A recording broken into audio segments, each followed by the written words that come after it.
오늘도 이렇게 새벽에 깨워주신 주님께 감사드립니다.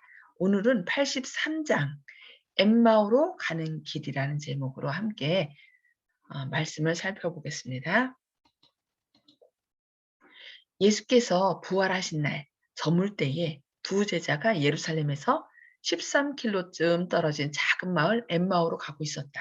그들은 그리스도의 사업에서 두드러진 위치를 차지하지는 못했으나 매우 열렬한 신자들이었다. 그들은 유월절을 지키기 위해 예루살렘에 올라갔으며 최근에 일어난 사건들 때문에 몹시 괴로워하고 있었다. 제자들은 그날 아침에 그리스도의 시체가 무덤에서 없어졌다는 소식을 들었으며 무덤에 갔던 여인들이 천사들을 보았을 뿐 아니라 예수님을 만났다는 보고를 들었다. 그들은 지금 묵상과 기도를 드리기 위하여 집으로 돌아가는 중이었다. 그들은 몹시 슬퍼하며 예수님께서 재판받으시고 십자가에 못 박히시던 광경을 이야기하면서 저녁길을 걷고 있었다. 저희가 이처럼 크게 낙담해 본 때는 결코 없었다. 그들은 희망도 믿음도 없이 십자가의 그늘 속을 걸어가고 있었다. 저희가 얼마 가지 않아서 한 행인이 그들과 동행하게 되었으나 그들은 몹시 울적하고 깊은 좌절감에 빠져 그 행위를 자세히 보지 않았다. 그들은 마음에 있는 것을 다 털어놓고 이야기하면서 걸었다. 이 제자들은 이해할 수 없는 듯이 보이는 그리스도의 교훈들에 관하여 이야기하고 있었다. 저희가 일어난 사건에 대하여 이야기할 때에 예수께서는 그들을 위로하실 마음이 간절하셨다. 예수께서는 그들의 슬픔을 아셨으며 그런 굴욕을 자청해서 받으신 분이 과연 그리스도이실까 하는 생각에 저희 마음속에 일어나고 있는 투쟁과 혼란한 생각들을 이해하고 계셨다. 그들은 슬픔을 억제할 수 없어서 울었다. 예수께서는 저희 마음이 당신의 마음과 사랑으로 묶여진 것을 아시고 저희 눈물을 씻어주시고 그들에게 기쁨과 즐거움으로 가득 채워주고자 하셨다. 그러나 그분은 먼저 저희가 결코 잊지 말아야 할 교훈을 그들에게 주셔야만 하셨다.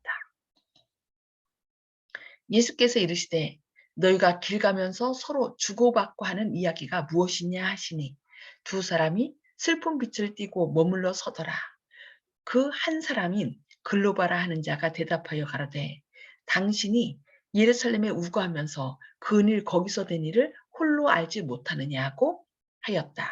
여기 그 중 한 사람이 글로바라는 말씀을 누가복음 24장에 얘기하고 있어요. 근데 요한복음은 그 십자가 곁에 예수님 십자가 곁에는 그 모친과 이모와 글로바의 아내 마리아와 막달라 마리아가 섰는지라라는 이런 말씀이 있는데 여기 엠마오로 가는 제자 중에 한 사람이 글로바고 또 요한복음 19장 25절에는 그 십자가 곁에 있던 여인 중에 한 사람이 글로바의 아내 마리아라고 얘기하거든요. 그래서 김명호 목사님은 여기서 엠마오로 가는 두 제자는 아까 좀 전에 나온 그 그림은 남자와 남자로 얘기했는데 여기서는 이제 한 분을 여자로 그렸어요. 그러니까 김명호 목사님은 이렇게 글로바와 그의 아내 마리아라고 이렇게 설명하고 있더라고요. 근데 이제 다른 분들은 두 사람이 다 이제 남자 제자로 얘기했는데 그 이 김명호 목사님 설명이 맞는 것 같아요. 왜냐하면은 부부가 같이 왔으면 같이 가야지 따로 간다라고 생각이 안 되기 때문이죠.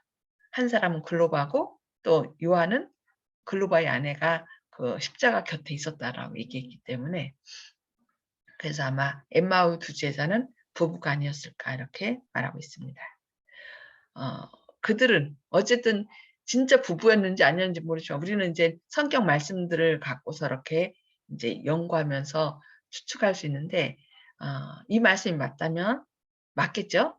성경에 기록되어 있으니까 엠마오의 두 제자는 이렇게 부부로 말하는 것이 옳다고 생각합니다.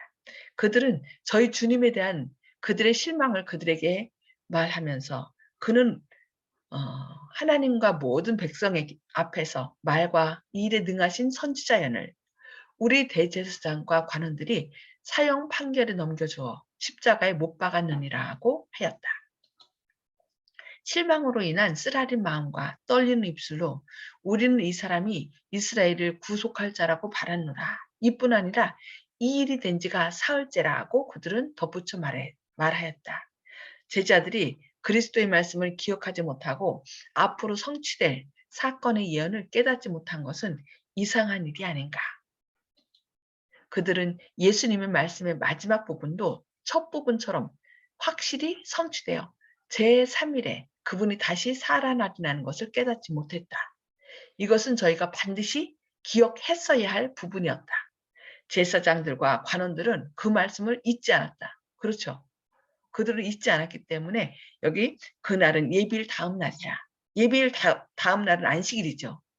안식일은 이들이 안식일을 지키기 위해서 어디도 안 들어갔어요. 관정에도 안 들어가고 막 이런 사람들인데 그들은 이 사실을 기억하고 제사장들과 바리새인들이 함께 빌라도에게 모여 이르되 가로되 주여 저 유혹하던 자가 살았을 때에 말하되 내가 사흘 후에 다시 살아나리라 한 것을 우리가 기억하노라고 하였다. 그래서 어떻게 했어요?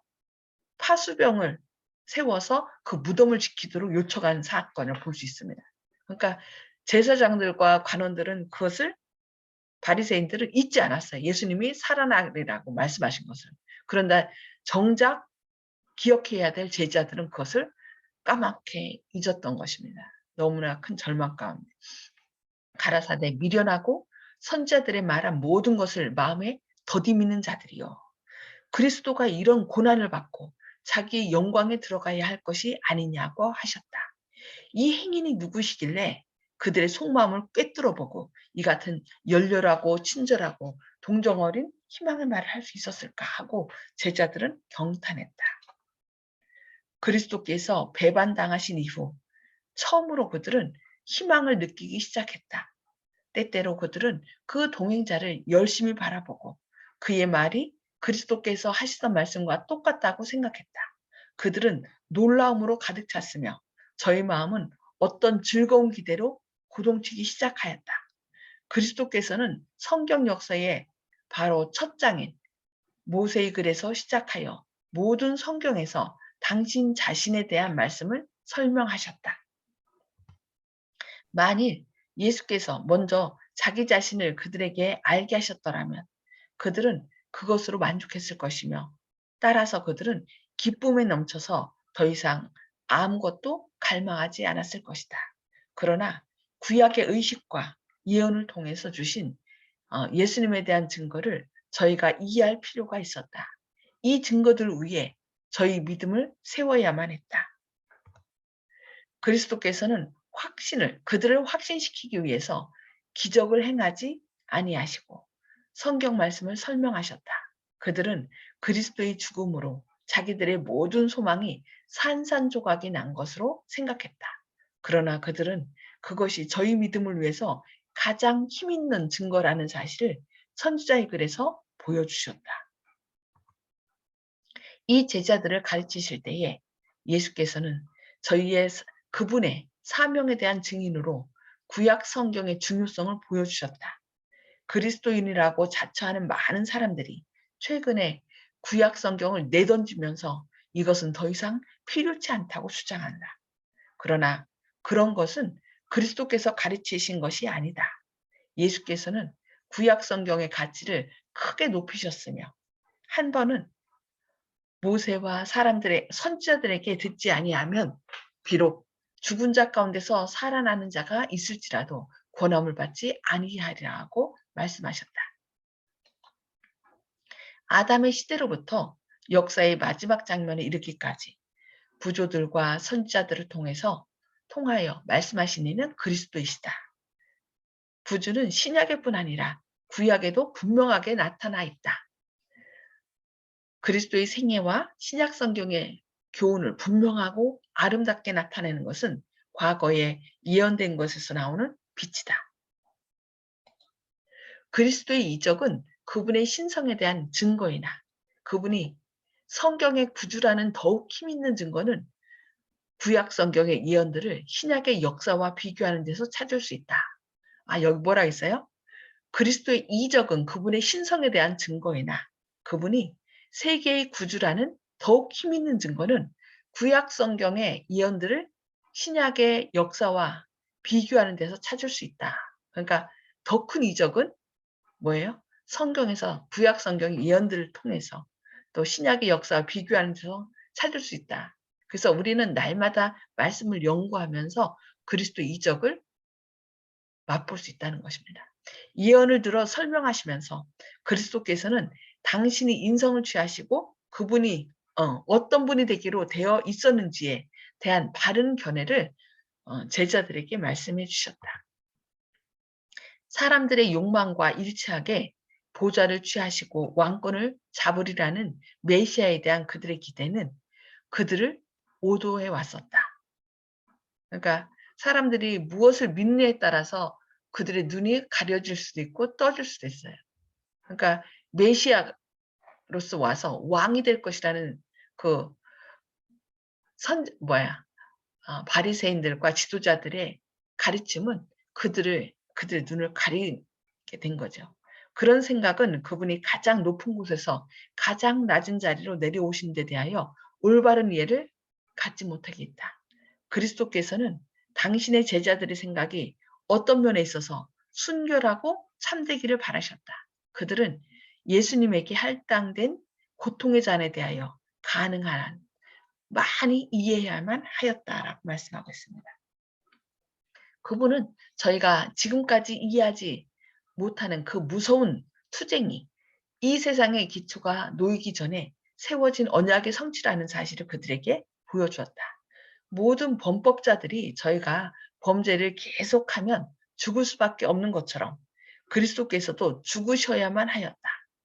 이 모든 것이 이루어져야 돼 패배로 끝나지 않고 영광스럽고 영원한 승리로 끝날 것이다.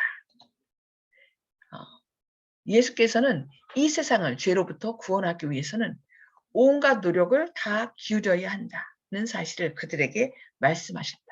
그분을 따르는 자들은 그분이 사신 것처럼 살아야 하고 그분이 일하신 것처럼 열렬하고 끈기 있는 노력으로 일해야 한다. 이와 같이 그리스도께서는 제자들의 마음을 열어서 그들이 성경 말씀을 깨달을 수 있도록 설교하셨다.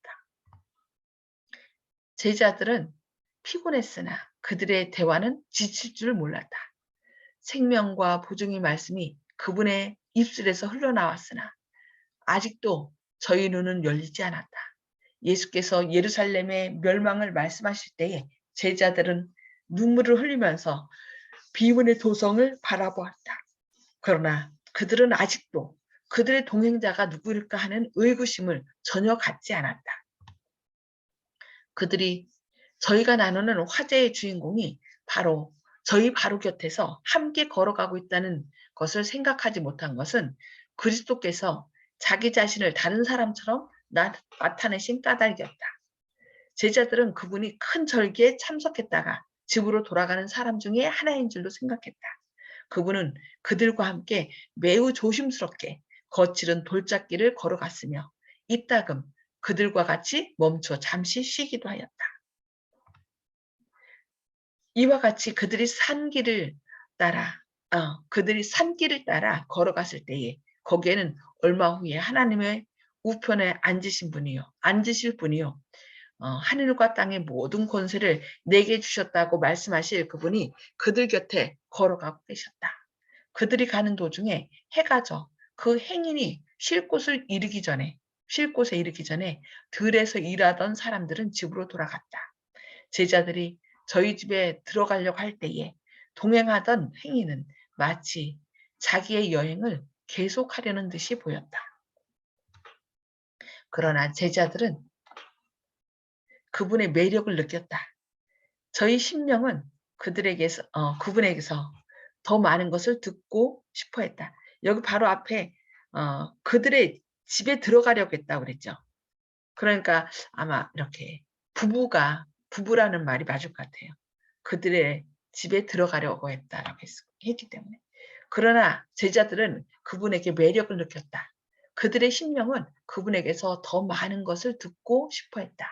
그들은 우리와 함께 유하사이다라고 말했다. 그분이 초청을 받아들이지 않을 것처럼 보였으므로 그들은 그분을 강권하여 때가 저물어 가고 날이 이미 기울었나이다라고 간청하였다. 그리스도께서는 이 간청을 들으시고 저희와 함께 유하러 들어가셨다. 만일 제자들이 강권하여 초청하지 않았더라면 그들은 저희 길동무가 부활하신 구주인 것을 알지 못했을 것이다. 그리스도께서는 누구든지 어느 누구에게도 억지로 교제하자고 요청하지 않으신다. 그분은 자기를 필요로 하는 자들에게 친히 관심을 가지신다. 그분은 즐거이 가장 미천한 가정에 들어가시고 가장 겸손한 마음을 기뻐하실 것이다. 여기 뭐라고 말씀하셨어요? 그리스도께서는 어느 누구에게도 억지로 교제하자고 강요하지 않으신다. 그분은 자기를 필요로 하는 자들에게 친히 관심을 가지신다라고 말씀했어요. 그래서 우리가 우리의 마음 문을 열고 예수님 오셔서 우리와 제 안에 역사해 주세요.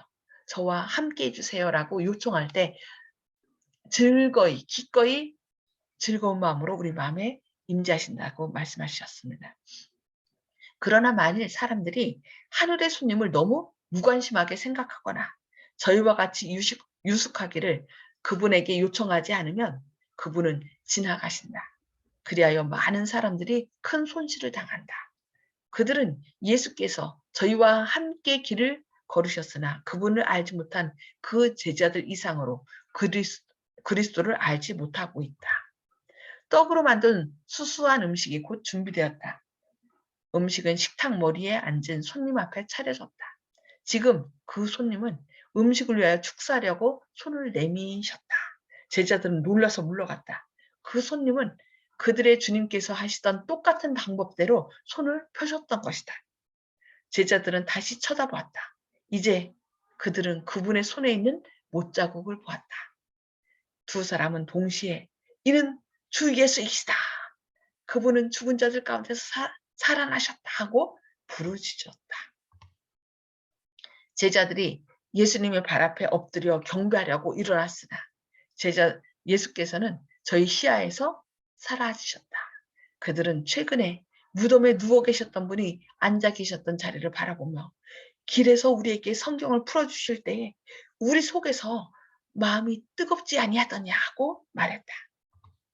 그러나 전해야 할 이 큰 소식을 가지고 그들은 그냥 앉아서 이야기만 하고 있을 수 없었다. 피곤함과 배고픔은 사라져버렸다. 저희는 음식도 입에 대지 않고 큰 기쁨을 가지고 왔던 길을 되돌아가 도성에 있는 제자들에게 이 기별을 전하기 위하여 급히 발걸음을 재촉하였다. 어떤 곳은 길이 평탄치 않았으나 그들은 가파른 곳에 기어오르고 미끄러운 바위에 구르면서 앞으로 나아갔다. 그들은 저희와 동행하시던 분의 보호를 받고 있다는 것을 보지도 못하고 알지도 못했다. 그들은 손에 지팡이를 들고 저희가 할 수 있는 것보다 더 빨리 가려는 생각으로 앞을 헤치고 나아갔다. 그들은 길을 잃었다가 다시 찾기도 하면서 때로는 뛰고 때로는 비틀거리면서 앞으로 나아갔다. 이러한 저들의 여정 내내 그들의 눈에 보이지 않는 동행자가 저희 곁에 가까이 계셨다. 때로 우리 눈에 보이지 않지만 예수님께서는 성령을 통하여 우리와 늘 동행하신다는 사실을 우리도 늘 기억해야 되겠습니다. 밤은 어두웠으나 의의 태양이 저희 위에 비치고 있었다. 저희 마음은 기쁨으로 충만해 있었다. 그들은 새로운 세상에 있는 듯이 보였다. 그리스도께서는 살아계신 구주이시다. 그들은 더 이상 그분의 죽으심을 슬퍼하지 않았다. 그리스도는 살아계신 주님이시다. 그들은 여러 번 이 말을 되풀이했다. 이것이 슬퍼하는 자들에게 주려고 가져가는 저희의 기별이었다. 그들은 엠마오로 가는 길에 있었던 놀라운 이야기를 그들에게 고해야 했다. 길에서 누가 그들과 같이 동행하셨다는 것을 말해야 했다. 그들은 세상이 아직 들어보지 못한 가장 큰 기별, 곧 그 당시로부터 영원에 이르기까지 인간 가족들에게 희망이 될 즐거운 소식을 가지고 가는 것이었다. 여기 길에서 누가 그들과 같이 동행했다는 것을 말해야 한다. 그들은 세상에 아직 들어보지 못한 가장 큰 기별, 곧 그 당시로부터 영원에 이르기까지 인간 가족들에게 희망이 될 즐거운 소식, 예수님께서 부활하셨고 우리와 함께 계셨다는 이 사실을 가지고 제자들에게 갔습니다. 우리들도 어떻게 해요? 아직 이 사실을 알지 못하고 절망 가운데 있는 사람들에게 예수님은 살아계셔서 지금 하나님 우편에 계셔서 우리를 중보하고 계시다는 이 놀라운 사실을 절망 가운데 있는 사람들에게 담대히 외쳐야 되겠습니다. 오늘은 여기까지 말씀을 살펴보고요. 나눔의 시간을 갖도록 하겠습니다. 말씀을 음소거를 해제해 주시고요. 말씀을 나눠주시기 바랍니다. 하나님께서 주신 말씀 어떤 말씀인지 송숙복 집사님 먼저 말씀해 주시겠습니까? 네, 예수님이 자기를 믿으라고는 원하지 않고 자기를 원하는 사람에 대해서만 얘기한다고 아까 말씀을 그렇게 하셨는데, 예. 그렇다면 우리가 나가 전도할 때 그 전도하는데 하고는 조금 차이가 있지 않나 하는 생각이 든다. 왜 우리가 믿지 않는 사람들한테 전도하려면은 다 우리가 설명을 하잖아요. 그렇게 하면 믿지 않는 것도 믿을 수 있게 우리가 설명을 해주잖아요. 예. 그거하고 틀린 것 같아가지고. 아니. 예수님은 그러니까 강제로 우리 마음 가운데 임하지 않으신다는 거죠. 그러니까 우리가 그래서 예수님께서 그 믿지 않는 자들과 함께해서 예수님의 사랑을 이 말씀을 깨달아 알도록 어떻게 하고 가라는 거예요? 늘 성령의 임재를 기도하라는 거예요. 그래서 하나님은 억지로 함께하는 것이 아니거든요. 그래서 우리가 그들에게 나아가기 전에 성령님께서 그들 마음 가운데 강력하게 역사하셔서 말씀을 전할 때 기쁨으로 받아들이도록 그것을 기도하고 나가야지 그냥 그거 없이 우리가 가서 전한다고 해서 그들이 깨닫지 못한다는 거예요. 그래서 언제나 예수님은 강제로 하지 않으신다는 거. 그것을 말씀하시는 거죠. 그래서 전하지 말라는 얘기가 아니라 전하되 우리는 기쁨으로 전하지만 그들이 강제로 받아들이지 않기 때문에 성령의 임재를 우리가 구하고 또 말씀을 깨닫게 해달라고 기도하고서 하면서 전도를 하는 거예요. 네. 알겠습니다. 감사합니다. 네, 감사합니다. 네. 조영식 집사님? 예. 조금 전에 송 집사님의 얘기에 대해서 또 저도 잠깐 할 말이 있는데요. 물론 제가 이렇게 얘기할 자격은 없지만 제가 평소에 그 부분에서 많이 생각을 했기 때문에 말씀드리겠습니다. 주님께서는 강제로 하지 않으시는데 그러면은 마음이 없는 사람 전도하는 게 그 의미가 없지 않나 하시는 말씀인데요. 저도 동일한 생각을 많이 해봤는데요. 그래서 늘 제가 이제 다른 분한테 설명할 때 늘 하는 표현이 있습니다. 강제로 하지 않으시는데 우리는 그 옆에서 거들어주는 역할을 해야 된다.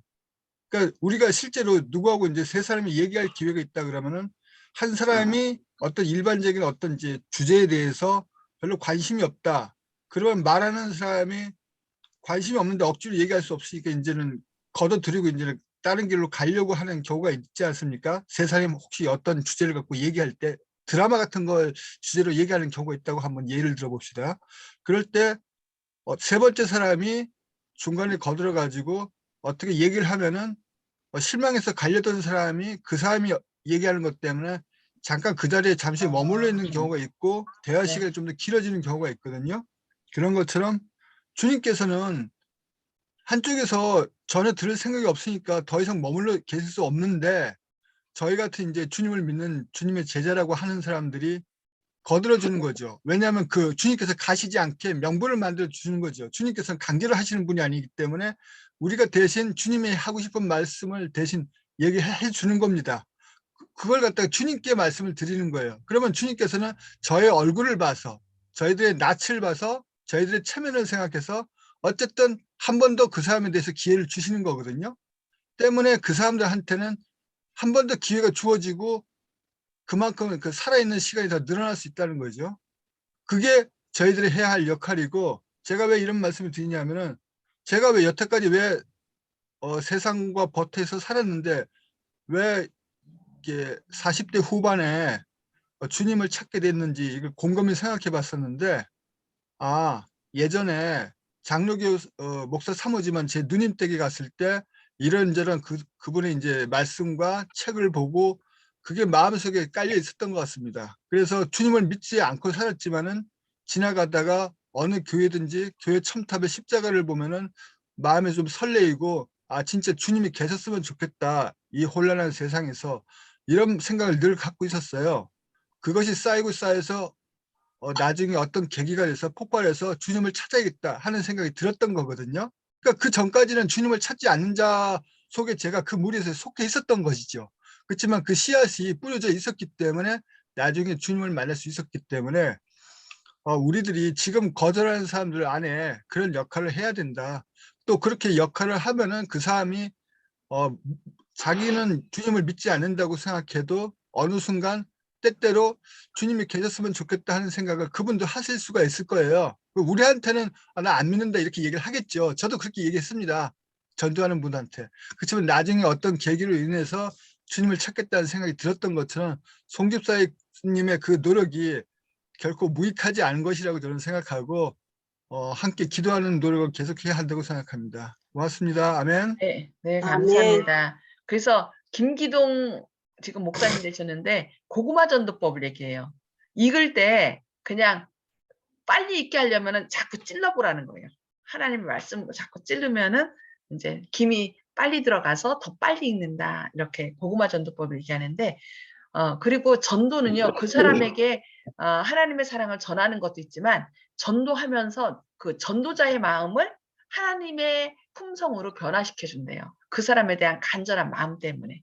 그래서 그 사람도 그렇고, 전도하는 사람도 하나님께서 구원하시고자 하는 그런 마음으로 전도하라고 한다는 그 말씀을, 말씀이 있습니다. 네, 감사합니다. 윤 장로님, 시간이 별로 없으니까 좀 빨리 말씀해 주시기 바랍니다.